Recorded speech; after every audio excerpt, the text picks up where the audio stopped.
I'm Joe Barrington and we're live from Drexel University for the US Open 2016. It's the quarter-final stages coming up this evening. I'm joined by PJ and Drew Boy.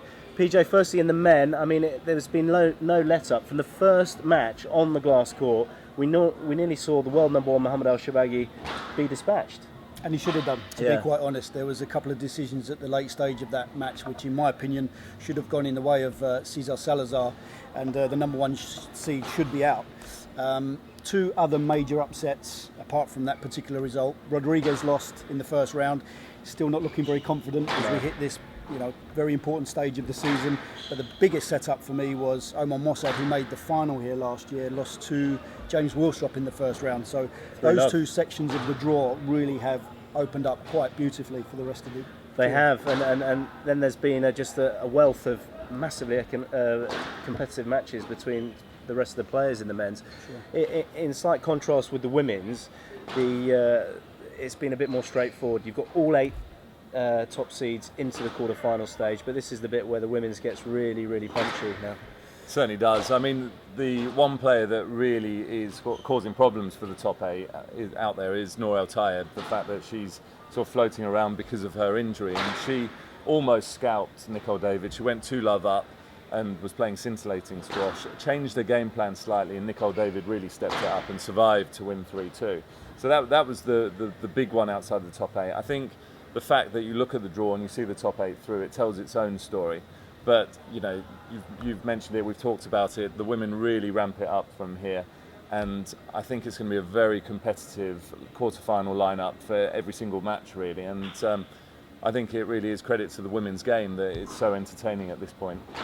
Now, tonight's quarterfinals, we've got Coppinger and Willstrop. Willstrop is vying to get back into the top 10. This is going to be a massive opportunity, semi-final points for him. Sure. And with Stephen Coppinger, I mean, if he wins tonight against Willstrop, it'd be the first time he's ever been in a World Series semi-finals. So, I mean, it's huge. That's another potential success story, isn't it? I mean, let's not forget as well that Coppinger only just made it here this week because of the storms down in Florida.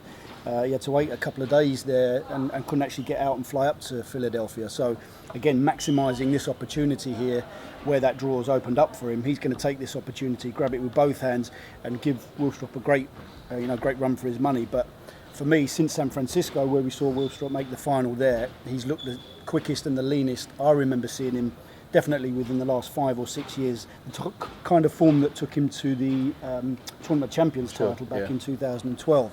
So in that kind of form, you'd have to say Willstrop's the favourite.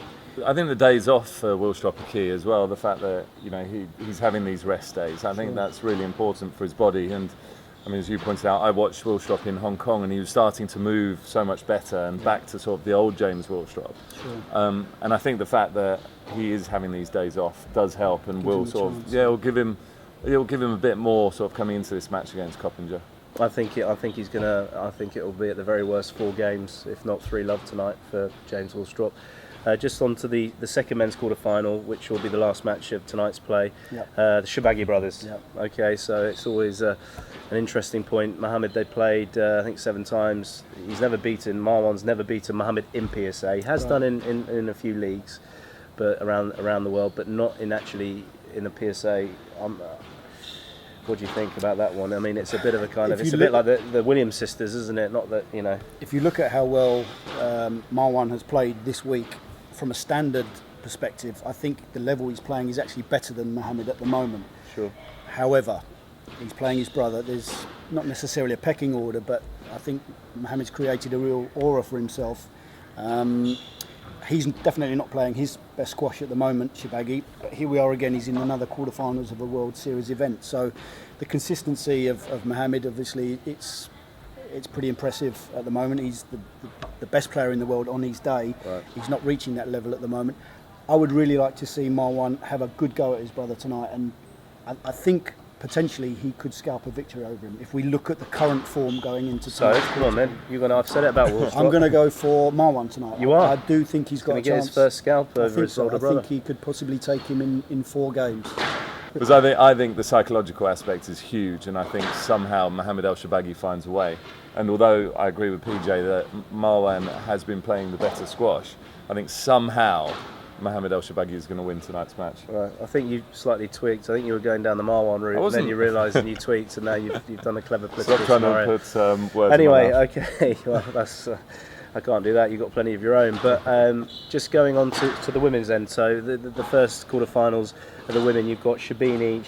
She's taking on Alison Walters of England. So, I mean, Walters did play very, very well, but she was unlucky in Alaram against. She lost in 5 to Noor El Tayeb. I mean, how do you think that one will go? I think Alison Walters is getting better, and I think she proved that when she played at Alaram against Noor El Tayeb. Losing that match 3-2 was a real battle. I think the fact that Noor El Shabini is another level up in the sense that she's the world number one. She's coming into this as a world champion, and she's going to be really determined to perform at this tournament because she's been knocked out earlier than she's used to in the recent times. So I think it's going to be a difficult proposition for Alison Walters, and I would have to have Noor El Shabini as the favourite. And then in the second quarter-final for the ladies, it's a real rivalry. It's Nicole David taking on El Walili. That's going to be a huge match. It is going to be a huge match, and I think the way that Nicole David started to take the ball in against Noor El Tayeb in the previous round from 2-love down, she looked the most positive that I've seen her in terms of going forwards and taking the ball in short, really getting a bit of zip on it, using those strings, cutting the ball in. And I thought that was really impressive, and I think she has to play at that same pace that she finished the match off on against El Tayeb, and has to get proactive in terms of taking the ball in short against El Walili. Now I think the fact that El Walili is confident, she did win at home in front of the Pyramids. I think she's going up another level. She's looking really confident. I think she's responding to the El Shabini world number one scenario. And she's moving so well. Joelle King really tested her in her match, and she was getting all sorts of shots back and then resetting and starting again. And when she's in that kind of mood, because of the skill she possesses with the racket, I think she's so hard to beat. So I'm going to go for Raneem El Walili in that match. Well, that's going to be the first part of the quarterfinals. Now, second part, which will be happening tomorrow. PJ, just going on to the men's, that's another interesting side of the draw. Nick Matthew will actually come up against Ali Farag. I mean, you can't get a more enticing encounter with Matthew, who's in a way trying to hang on at the very, very top level, and Ali Farag is really sweeping through. I mean, they played at the British Open and it was in 5. Ali Farag ended up taking that, but Matthew did actually have an ankle issue there. He wasn't able to be 100% fit. Knowing the animal that Nick Matthew is, knowing he's got past Simon Rosner, he's going to be chomping at the bit. You've said it right there. I mean, nobody really gave Nick Matthew a chance yesterday against Simon Rosner. No, true. Let's not forget, barely 10 days ago, Nick Matthew lost to Gregoire Marsh 3-love in the first round in San Francisco. He's turned up here. I mean, 10 days is... It's not a huge amount of time to turn that kind of a performance around, and he completely outplayed Simon Rosner yesterday. It was in 5 games, granted, but I would have said that the pace that Matthew was playing in San Francisco against Marsh compared to Rosner, it's like a completely different player, and I don't know how he does it. Time and time again, we kind of write him off, Nick Matthew, but you don't achieve what he's achieved in the game unless you have that stubbornness, as you say. He's playing Ali Farag tomorrow. I'm going to have to say that Farag's the favourite going into tomorrow, but you never know what's going to happen with Matthew. He's unbelievable. In the last quarter-final match, which would be, I think, very, very exciting, Gregory Gaultier against the baby-faced assassin, and he didn't look. Gaultier's obviously coming off San Francisco, winning there, but he didn't have a great start to the season.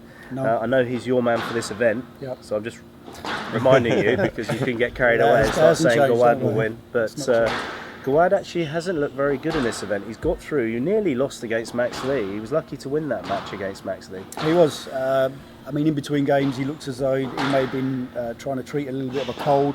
He hasn't moved as well as he did in Hong Kong. He got to the final in Hong Kong, obviously. Gaultier's. It was a tough encounter yesterday against Paul Cole, but he's got him off 3 games to love again. There's no quarterfinals. He's barely broken a sweat for Gaultier. I think he's going to be too sharp. Going on to the second part of the women's, Laura Masaro against Camille Serme. I mean, that's always a battle. They've got a good rivalry. She lost out 2 years ago in the British Open final. They've both got their entourages with them. Laura Masaro is, as you put it, playing on superb form. She's peaking nicely for the beginning of this season. Yeah, I think so. I think Camille Serme hasn't had the best start to the season. She's, we normally associate a lot of consistency with Camille Serme, and it's not quite been there. And she's gone off and sort of looked at the psychological side of it. And she's actually come back to this event after Alaram and the disappointment of losing to Sarah Jane Perry first round, and is looking a different player. She really is rejuvenated, and she's playing some very high quality squash again. But I think, looking at Masaro yesterday and the way she performed against Joshua Chinapa, she really did get there quickly. She took the ball in early. She took the fight to the Indian player. Sure. and got her off very quickly. So I think Laura Masaro, I thought she might win this tournament, and I think she's going to win that quarterfinal against Camille Serme. Yeah, and then the last quarterfinal, US interest, Amanda Sobhy. She's played fantastically on US soil. She steps up to the mark. She doesn't get nervous in her own home turf. She did really well in getting to the final Tournament of Champions at the beginning of this year. San Francisco last week. And San Francisco as well. So there's a consistency with playing in the US. She's got Naran Gohar, who's a metronomic machine, but a nice clash of power, really, between the two, to say the least. Well, it's going to be fast and furious, isn't it? I think that match, you've got the aggressive lines of Gohar. She's metronomic, but that's a ridiculous pace. So attacking and aggressive with what she does. Sure. She'll be firing that around, and of course Amanda Sobhy just loves to get the game over and done with. Very rarely does she play beyond 30 minutes. So, who knows what's going to happen. If Sobhy can perform as she did in Hong Kong, where she ripped Nour El-Shabini apart 3-love in the semi-final, then she can beat anyone on a day. If I'm honest, I think it's ridiculously hard to call that. So I'm gonna put myself out there. I'm gonna go with an Amanda Sobhy win because of the fact that she is on home soil and she does step up in that environment. But to be honest, it's ridiculously tough. Well, there we go. We've gone through it all. It's tremendously competitive and exciting. We're into the heart of the tournament, quarter-final stages. We're going to enjoy commentating on all these fantastic matches. I hope you enjoy it at home, wherever you are around the world.